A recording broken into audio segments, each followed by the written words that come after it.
और वही 5 बार जीतने वाला रघुवर दास जी जो है, बुरी तरह से हारे थे पिछले चुनाव में। हमारा इतना ही कहना है कि उनके ससुर जी ने उनको खड़ा किया ताकि उनकी गुंडागर्दी चलते रहे जमशेदपुर में। रघुवर दास जी बोल रहे थे परिवारवाद के बारे में कि भाजपा ऐसी पार्टी है, और फिर तुरंत अपने बहू को दे दिया। अगर आप ये परिवारवाद पर कह रहे हैं तो शिल्पी नेहा तिर्की मांडर से वो भी फर्स्ट टाइम उपचुनाव जीतकर बनी। अंबा प्रसाद जो है 2019 में पहली बार चुनाव जीतकर बनी। कुमार जयमंगल सिंह जो हैं बेरमो सीट से बने। तो अगर परिवारवाद आप कहते हैं तो फिर ये कहते हैं कि एक उंगली अगर आप उधर उठा रहे हैं तो चार आपकी तरफ भी है। हमारे बच्चे दूर दूर तक राजनीति में नहीं है परिवार के। मैया समान का आपने सबसे पहले जिक्र किया एंटी इनकम्बेंसी का खंडन करते हुए, लेकिन उसकी टाइमिंग को लेकर बहुत सवाल उठते हैं। अब तो इसका क्या जवाब है? स्थानीय कुछ नेता लोग जो एक ओछे राजनीति कर रहे थे, तो हम परेशान होके जो है हरियाणा, जम्मू कश्मीर, झारखंड और महाराष्ट्र को एक साथ करना चाहिए। अमेरिका, जर्मनी, कनाडा, ये सब डेवलप कंट्रीज में ईवीएम नहीं है, तो जरूर कुछ तो उनको तो कुछ डर होगा। हम 29 सीट हमको दिया गया है, तो फिर कांग्रेस ज्यादा क्या मांग रही है?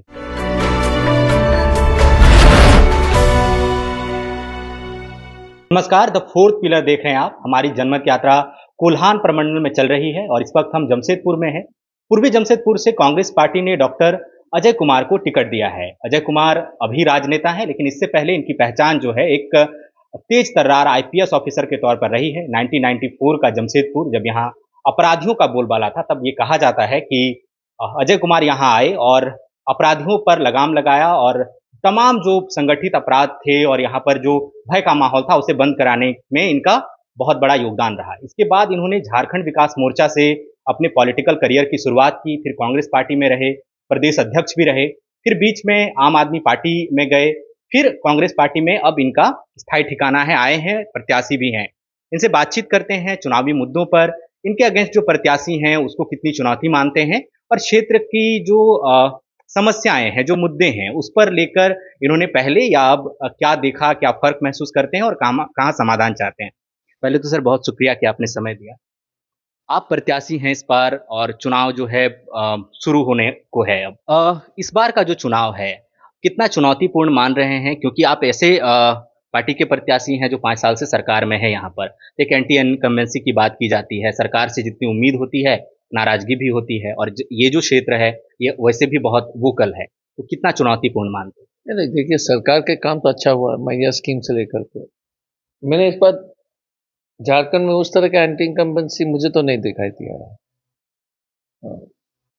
अगर एंटी इनकम्बेंसी होती तो इतने बड़े संख्या में बीजेपी से जेएमएम और कांग्रेस के लिए, जैसे अभी एक बड़ा नेता कांग्रेस का टिकट के लिए आए हुए हैं बीजेपी से, तो कोई कारण नहीं है, पहली बात है।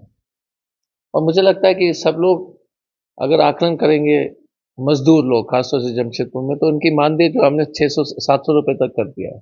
भाजपा के समय 300 रुपए था।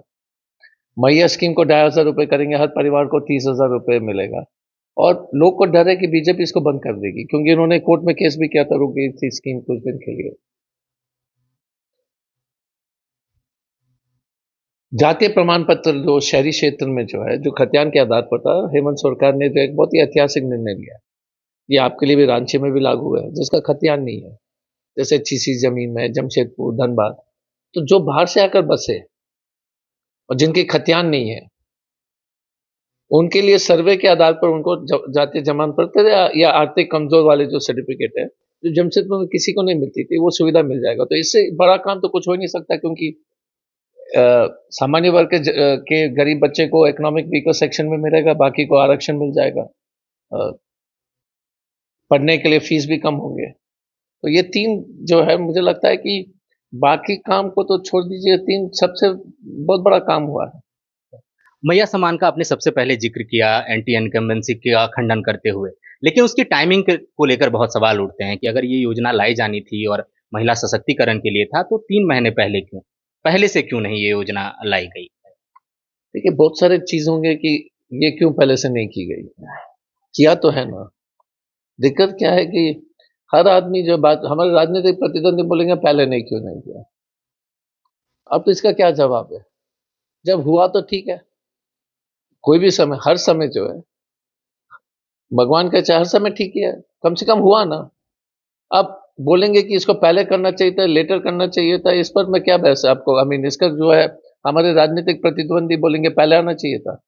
हम बोलेंगे तो अच्छी बात है ना, कम से कम लागू तो हो गई है। यहाँ पर ये कहा गया कि मुद्दों को लेकर खासतौर पर कांग्रेस पार्टी में जो सीटें मांगी जा रही थीं, उसको लेकर कहा गया कि भाई पिछली बार आपको 30 सीटें दी गईं, आप 16 जीत कर आए। इसके बाद भी आपने सीटों को ज़्यादा से ज़्यादा मांगने का दबाव इस बार भी बनाया, आखिर में 78 सीटों पर सहमति बनी। तो कई लोग ये मानते हैं, सियासी हलकों में भी चर्चा है कि कांग्रेस पार्टी ज़्यादा सीटों पर लड़ना चाहती है या झारखंड में सरकार बन सके और क्षेत्रीय पार्टी को सहयोग करे, उसकी तरफ ज़्यादा ध्यान होना चाहिए। इन आरोपों पर क्या कहें? आरोप, कौन आरोप लगा रहा है? जेएमएम तो नहीं लगा रहा ना। मुझे तो कौन आरोप क्या है, क्योंकि सीट अरेंजमेंट तो हो ही गया है। एक सवाल ये है कि और एक सीट में आप देख लीजिए, मुझे लगता है कि हम 29 सीट हमको दिया गया है, तो फिर कांग्रेस ज्यादा क्या मांग रही है? 31 हम तो थे ही, दो और था, 33 होना चाहिए था। लेकिन हमने सरकार बनाने के लिए त्याग किया। तो इसमें मुझे हमें जो भी ये सब बयान कर रहे हैं, बोलिएगा कि बेसिकली उनकी जो गणित बहुत खराब है, थोड़ा पढ़ाई वढ़ाई कर ले। घटिया गणित के चलते जो है 29 जो है 31 से कम है, इतना तो मालूम होना चाहिए। हाँ, तो ये हमारे राजनीतिक प्रतिद्वंदी को बोलिएगा कि थोड़ा सा पढ़ लेना। पूर्णिमा साहू जो हैं आपके अपोजिट प्रत्याशी हैं, पहली बार चुनाव लड़ रही हैं, युवा भी हैं। तो लेकिन बात ये है कि वो एक बड़े राजनीतिक परिवार से आती हैं। रघुवर दास प्रदेश के मुख्यमंत्री रहे। पूर्वी जमशेदपुर को भारतीय जनता पार्टी का परंपरागत सीट कहा जाता है, गढ़ कहा जाता है। वो 5 बार यहाँ से जीतते रहे हैं। क्या आप चुनौती मानते हैं इस सीट को अपने लिए? नहीं, देखिए, हर चुनाव सबके लिए चुनौती है, पर वही 5 बार जीतने वाला रघुवर दास जी जो है बुरी तरह से हारे थे पिछले चुनाव में। पब्लिक के आक्रोश जो है रघुवर दास जी के परिवार काफी है, और हमारे प्रत्याशी के खिलाफ हमें कुछ कहना नहीं है। हमारा इतना ही कहना है कि उनके ससुर जी ने उनको खड़ा किया ताकि उनकी गुंडागर्दी चलते रहे जमशेदपुर में। उनको क्या मालूम है? कुछ दिन टीवी में एक व्यक्ति ने पूछा था कि जमशेदपुर पूर्वी का क्या समस्या, बोले कि हम पता लगा के बताते। तो ये अगर स्थिति है कि अगर जनप्रतिनिधि जो खोज रही है बनने के लिए वो पता लगा के बताएंगे, तो उससे खराब स्थिति क्या हो सकती है? तो ये इनकी बहू को खड़ा किया ताकि उनके जो है गुंडागर्दी, ठेकेदारी, ये सब चलते रहे इसके लिए। जैसे आपका पिछले दिनों भी एक बयान हम लोगों ने देखा, अपने किसी इंटरव्यू में कहा कि पूर्णिमा हैं अगर विधायक बन भी गईं, तो वो मुखौटा होंगी, असली विधायक तो रघुवर दास ही होंगे। लेकिन सवाल ये पूछा गया कि अगर आप ये परिवारवाद पर कह रहे हैं, तो शिल्पी नेहा तिर्की मांडर से वो भी फर्स्ट टाइम उपचुनाव जीतकर बनी। अंबा प्रसाद जो हैं 2019 में पहली बार चुनाव जीतकर बनी। कुमार जयमंगल सिंह जो हैं बेरमो सीट से बने। तो अगर परिवारवाद आप कहते हैं, तो फिर ये कहते हैं कि एक उँगली अगर आप उधर उठा रहे हैं, तो 4 आपकी तरफ भी है। ये परिवारवाद का जो एक मसला चल रहा है दोनों पार्टियों पर, उस पर अजय कुमार क्या सोचते हैं? ये हमारा इतना ही कहना है, भाजपा ने हमेशा परिवारवाद का बयान दिया है। यही रघुवर दास ने 50 बार परिवारवाद का बयान दिया है इसी साल, राहुल जी को टारगेट करते हुए। तो वही कर रहे हैं ना। आप भी बताओ, हमारा बच्चा तो कोई नहीं है, तो हम तो बोल सकते हैं। हमारा बच्चा दूर दूर तक राजनीति में नहीं है परिवार के लिए, हम तो बोलेंगे। रघुवर दास जी बोल रहे थे परिवारवाद के बारे में कि भाजपा ऐसी पार्टी है, और फिर तुरंत अपने बहू को दे दिया। हमारा इतना ही कहना है कि उनकी राजनीतिक साख क्या है। जो आदमी पिछले 25 साल से परिवारवाद बोल रहा है, वो जैसे मौका मिला बहू को टिकट दिया, तो वो आदमी अपने जो है नैतिकता पर टिप्पणी, अपने जो स्पष्टीकरण दे। अजय जी, आपके जो पूरे राजनीतिक सफर को देखते हैं, आप झारखंड विकास मोर्चा से सांसद रहे, झारखंड कांग्रेस के अध्यक्ष रहे, इसके बाद आप आम आदमी पार्टी में चले गए, फिर आप फिर से कांग्रेस में हैं। आपके बारे में एक बात कही जाती है कि आप बेबाक हैं और समझौतावादी नहीं हैं, और जब भी आप किसी प्रदेश, किसी सीट से चुने गए, फिर आपने पाला बदल लिया। तो ये वजह क्या है कि या क्या वो निजी महत्वाकांक्षा है कि आपको लगा वहाँ ज़्यादा बेहतर मिल जाएगा, या फिर एक जो राजनीति में समझौतावादी होने या थोड़ा डिप्लोमेटिक होने की बात कही जाती है, और आपका जो बैकग्राउंड है वो ब्यूरोक्रेट हैं आप, तो वो कहीं दिक्कत आती है क्या? नहीं नहीं नहीं, देखिए, जेवीएम तो बाद में तो बाबूलाल जी ने मर्ज कर दिया था, तो उसमें कोई चॉइस ही नहीं था। जब बाबूलाल जी बीजेपी की तरफ जा रहे थे, हमारे विचारधारा जो है ठीक विपरीत है, तो उसमें तो हमें मजबूरी में जाना पड़ा, क्योंकि वो बीजेपी की तरफ टिल्ट हो रहे थे पूरी तरह से। जब हम प्रदेश अध्यक्ष थे उस वक्त हमने भी उनको समझाया था कि आप कांग्रेस में कर दीजिए, पर जो भी होगा। तो उसमें चॉइस नहीं था, क्योंकि जिस दिशा में वो जा रहे थे उस दिशा में तो हम जा नहीं सकते थे। आम आदमी पार्टी का एक कारण था, अपने आप को, क्योंकि हो सकता है आपने रिसर्च अच्छा किया लेकिन हमने वो लेटर को नहीं पढ़ा। हम राहुल गांधी जी और किसी और से परेशान नहीं थे। मैंने कहा इस देश में राहुल गांधी जी जैसे लीडर नहीं है। स्थानीय कुछ नेता लोग जो एक ओछे राजनीति कर रहे थे, तो हम परेशान होके जो है मैंने अपना इस्तीफा दिया और छोड़ दिया था वो कुछ समय के लिए। और राहुल गांधी जी ने हमको फोन करके बोला कि ये तुमने गलत किया, तुम वापस आ जाओ। तो कांग्रेस की कोई शिकायत नहीं थी किसी तरह से, कांग्रेस से दूर दूर तक कोई शिकायत नहीं थी। कुछ स्थानीय लोग जो पॉलिटिकल पार्टी में होता है, और मुझे लगा कि इस तरह का तकलीफ जो है, मानसिक जिस तरह के लोग तंग करने की कोशिश कर रहे थे, मैं थोड़ा सा उब गया था। बट जैसे हमने इस्तीफा दिया, फिर राहुल गांधी जी ने बात किया, तो उसके तुरंत 1.5 महीने बाद तो मैं वापस आया। चुनाव की घोषणा झारखंड में 15 अक्टूबर को हो गई, 2 चरण में मतदान है। सवाल बहुत उठे, एक तो 2 चरण में कराने को लेकर आपकी पार्टी की तरफ से, आपके जो घटक दल हैं, झारखंड मुक्ति मोर्चा, उनकी तरफ से भी बीच में फेस्टिवल्स भी था। आप क्या मानते हैं कि वाक़ई ये मुद्दा था, ये टाइमिंग को लेकर चुनाव आयोग की निष्पक्षता पर सवाल उठे, कहा कि बीजेपी के दबाव में ये सब कुछ हुआ? नहीं, देखिए एक चीज है, चुनाव आयोग की निष्पक्षता पर काफी समय से सवाल किया जा रहा है। हरियाणा, जम्मू कश्मीर, झारखंड और महाराष्ट्र को एक साथ करना चाहिए, पहला सवाल। दूसरा कि आपने देखा कि जब प्रधानमंत्री की रैली होती है, जितना रैली करने देते हैं उसके तुरंत बाद चुनाव का घोषणा हो जाता है, जब तक प्रधानमंत्री जी अपना कार्यक्रम खत्म नहीं करते हैं। चुनाव आयोग को लगातार हम लोग शिकायत करते हैं, तो उसका रिस्पॉन्स, जैसे छोटे से उदाहरण है, नफरत और धार्मिक आधार पर प्रचार करना गलत है कि सही है? आपको मालूम है जवाब क्या है? इस पर चुनाव आयोग ने कभी नहीं कार्रवाई की। अ, जब से लोकसभा चुनाव हुआ और आपके गठबंधन को फ़ायदा, बढ़त में रहे आप लोग, 5 की 5 आदिवासी सीटें जो हैं गठबंधन के खाते में गई और उसके बाद से लगातार जो सरकार है वो कॉन्फिडेंट दिख रही है। लेकिन कई बार ये कहा जाता है कि कहीं ये ओवर कॉन्फिडेंस तो नहीं है, क्योंकि हरियाणा चुनाव को लेकर तमाम सियासी जानकार, तमाम एग्ज़िट पोल इवन जो वहाँ पर कांग्रेस पार्टी के बड़े नेता थे वो लोग मान रहे थे। लेकिन हरियाणा का जैसे परिणाम आया, आम आदमी पार्टी की तरफ से बयान आया, अरविंद केजरीवाल ने कहा कि आत्ममंथन की ज़रूरत है, समाजवादी पार्टी के अखिलेश यादव ने कहा कि आत्ममंथन की ज़रूरत है। तो हरियाणा का जो चुनाव का परिणाम रहा, उसके बाद क्या झारखंड में पार्टी को आत्ममंथन करने की ज़रूरत पड़ी है कि धरातल पर और बेस्ट है, या आपको लगता है कि वो आत्ममंथन जो ये अति आत्मविश्वासी होने का जो आरोप लगाया जा रहा है, आप इससे कितने सहमत हैं? देखिए, ये जो राजनीतिक विशेषज्ञ हैं, एक विचित्र कौम है। अगर हम हरियाणा में वो बोल रहे थे कि हम जीत रहे हैं, ठीक है, वही लोग बोल रहे थे। अब जब रिजल्ट आया, वोट शेयर बहुत बड़ा, बहुत ही कम मार्जिन था। अब बोलते हैं कि ज्यादा जो है अहंकार है। चुनाव से पहले ये राजनीतिक विशेषज्ञ का क्या रिपोर्ट था बताओ? कि जीत रहे हैं ना। लेकिन चुनाव के बाद अलग परिभाषा।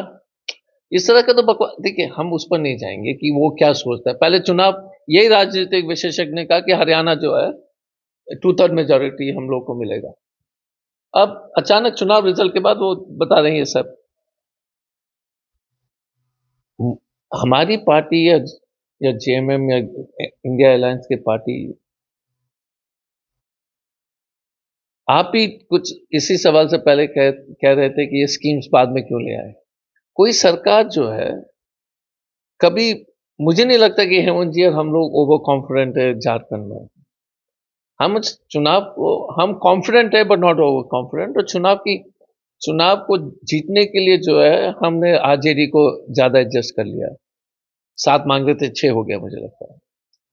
तो जिस तरह से कल्पना सोरेन जी, हेमंत जी घूम रहे हैं, सब लोग घूम रहे हैं, ये ओवर कॉन्फिडेंस का कोई दूर दूर तक ऐसे लक्षण नहीं है।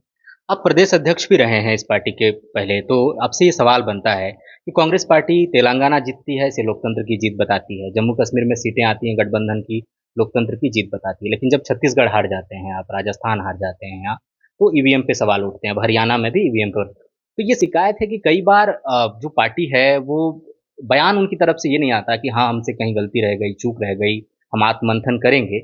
ईवीएम पर सवाल उठता है। तो फिर ये कहा जाता है कि क्या तेलंगाना में जो लोग ईवीएम में नहीं गड़बड़ कर सकते थे या हरियाणा में कर सकते थे, तो क्या तेलंगाना में नहीं कर सकते थे?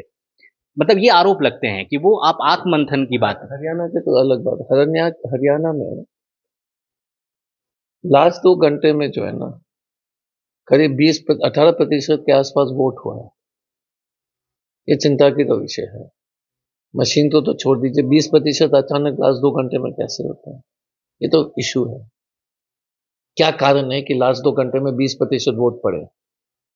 पूरे दिन में उतना नहीं पड़ा, फिर लास्ट 2 घंटे में पूरा दिन का वोट बराबर पड़ गया। तो ये सवाल होता है। दूसरी बात क्या है, ये वीवीपैट जो है ना, वीवीपैट, हमारी मांग क्या है कि वीवीपैट का वेरिफिकेशन क्यों नहीं कराते हैं 100%? आपको स्लिप तो मिल ही रहा है। अगर आपको ईमानदार प्रोसेस करना है तो टैली करना है, तो 2 मिनट का काम है ना। आप क्यों, अगर कोई राजनीतिक दल को शंका है तो उसको दूर करने का काम करना चाहिए। और अगर अमेरिका, जर्मनी, कनाडा, ये सब डेवलप कंट्रीज में ईवीएम नहीं है, तो जरूर कुछ तो उनको तो कुछ डर होगा। हमारा इतना ही कहना है कि सब चुनौतियां हैं। आत्ममंथन कांग्रेस, हम आत्ममंथन, भाजपा ने आत्ममंथन नहीं किया इसलिए तो 240 पर आ गए। ये भी तो सवाल बनता है ना। सिर्फ कांग्रेस पार्टी से क्यों पूछते हैं? भाजपा वाले से पूछे ना कि आत्ममंथन तुमने किया क्या कि 240 तक क्यों आ गए? मोदी जी को जो अपने से बहुमत नहीं मिला। ये सब ठीक है। आखिरी सवाल, आप ब्यूरोक्रेट के तौर पर भी बड़ा वक़्त आपने यहाँ पर बिताया है, बतौर राजनेता भी लंबे वक़्त पर हैं। पूर्वी जमशेदपुर की जो स्थानीय समस्याएँ हैं, पिछले 20 दशक में जो आप देख पा रहे हैं, कौन-सी समस्याएँ हैं जिस पर अगर अजय कुमार जीत जाते हैं तो काम करेंगे या आपको लगता है कि पिछले 2 दशक में काम नहीं हुआ? तो एक तो मालिकाना के नाम पर रघुवर जी ने बेवकूफ बनाया ना। मालिकाना का जो इश्यू है वो जमशेदपुर सिर्फ से सीमित नहीं है। ये एक्चुअली धनबाद का भी है, बोकारो का भी है। क्योंकि जहां पर लीज लैंड था, जहां पर घर बस गए थे, उस लीज लैंड का जो लोग का जो उस जमीन का मालिक कौन है, उस पर लोग परेशान है। हमने हेमंत जी और महाधिवक्ता से हमने जब चर्चा की तो उन्होंने कहा कि इसको जो एक कानून पारित करना पड़ेगा जांच के बाद। ये हो सकता है। और अगर हमको इसको सुनिश्चित करना है तो हमको शेड्यूल 9 होता है कॉन्स्टिट्यूशन का, उसमें किसी भी कानून, जैसे पेशा का फॉरेस्ट एक्ट है, शेड्यूल 5 है, आप शेड्यूल 9 में कोर्ट में भी चुनौती नहीं दे सकते। कुछ ऐसे महत्वपूर्ण कानून है तो उसको एक तो मालिकाना हक है, उसको समाधान कराना। दूसरा है कि कहीं पर जो है ये बस्ती में कोई मेडिकल फैसिलिटीज नहीं है, छोटा छोटा मेडिकल फैसिलिटी चाहिए, चीनी, बीपी वगैरह का। अगर हम कम्युनिटी मोहल्ला क्लिनिक्स बनाएंगे पूरे शहरी क्षेत्र में, मुझे लगता है कि जमशेदपुर के लोगों को बहुत सुविधा हो जाएगा। छोटा छोटा जो है, सिर्फ चीनी, बीपी को चेक करना है बस, और आंख का जांच है, और बाकी फिर एमजीएम भेजना है। अगर आप लगातार टेस्ट करोगे तो काफी लोग, क्योंकि चीनी और बीपी जो है 90% आईसीयू के पेशेंट्स हैं। स्कूल की व्यवस्था जो है, क्योंकि प्राइवेट स्कूल इतने महंगे हो गए हैं, तो जैसे सीएम का मॉडल स्कूल एक हर एक डिस्ट्रिक्ट में हुआ है, हम सीएम से बोल रहे थे कि आप उसको जो है ना हर विधानसभा में 10-15 कराइए। सरकारी स्कूल आपके पास है, उसको मॉडल स्कूल बनाइए, अंग्रेजी पढ़ाइए, बेस्ट टीचर लगाइए। अलग अलग स्कूल इतना खोलने के बाद कोई फायदा नहीं है। शहरी क्षेत्र में खासतौर से जहां पर मजदूर है, ग्रामीण क्षेत्र में भी ऐसा मॉडल स्कूल कराइए कि जो फीस फ्री है, तो लोग, हर एक पंचायत में अगर एक मॉडल स्कूल होगा तो लोग आएंगे। लेकिन आप एक जिला में एक बनाएंगे तो फिर उसका कोई ये समुद्र में एक बूंद पानी के बराबर है।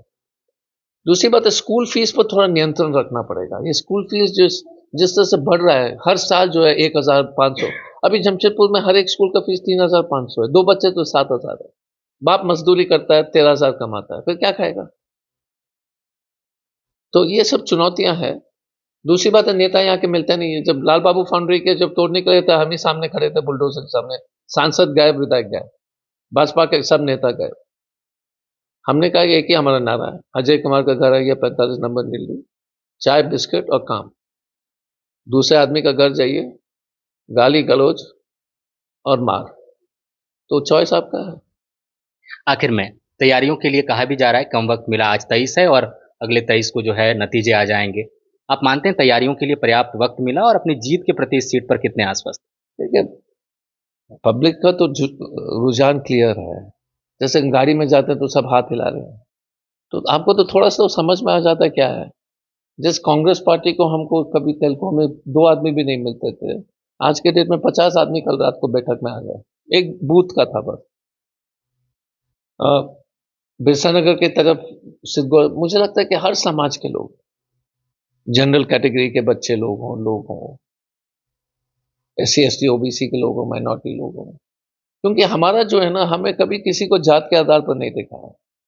जैसे हम इकोनॉमिक वीकर सेक्शन है, आर्थिक कमजोर लोग जो है, सामान्य वर्ग के लोग, जनरल कैटेगरी के ही है, वो बेचारा, देखिए हम हमेशा कहते हैं, अगर पांडे जी छायानगर बस्ती में रहता है, उनकी स्थिति तिर्की जी के बराबर है, और तिर्की जी की स्थिति यादव जी अगर छायानगर में, तो उसके बराबर है। कोई बस्ती में रहने वाला व्यक्ति, सब गरीब ही है, कोई भी समाज का हो, और जब तो इसलिए सबके लिए काम करना है ना। शुक्रिया सर, आपने बस दिनचर्या से इतना समय निकाला। धन्यवाद। तो ये थे डॉक्टर अजय कुमार, जमशेदपुर पूर्वी से कांग्रेस पार्टी के टिकट पर चुनाव लड़ रहे हैं। सामने इनकी प्रत्याशी हैं भारतीय जनता पार्टी की तरफ से पूर्णिमा साहू, और वो रघुवर दास की बहू हैं, फर्स्ट टाइम चुनाव लड़ रही हैं। अजय कुमार का जो सफर है वो बहुत लंबा रहा है। एक जो बात इनके पक्ष में आती है वो बेदाग है। हालांकि सब कुछ जो है जनता को तय करना है। जब वोटिंग्स यहाँ पर होंगी तो फिर देखना होगा कि जनता किसे अपना प्रत्याशी चुनती है, अनुभव को चुनती है या युवा जोश को चुनती है। और मतदान जब होगा इसके बाद भी धीरे धीरे जब राजनीतिक रंग चढ़ेगा, 24 और 25 तारीख तक जो तमाम नामांकन होने वो होने लगेंगे, तो फिर हम आप तक तमाम जो अपडेट्स पहुंचाएंगे। फिलहाल हमें इजाजत दीजिए। हमारा नाम सूरज ठाकुर है और कैमरे के पीछे हैं मेरे सहयोगी मनीष। शुक्रिया।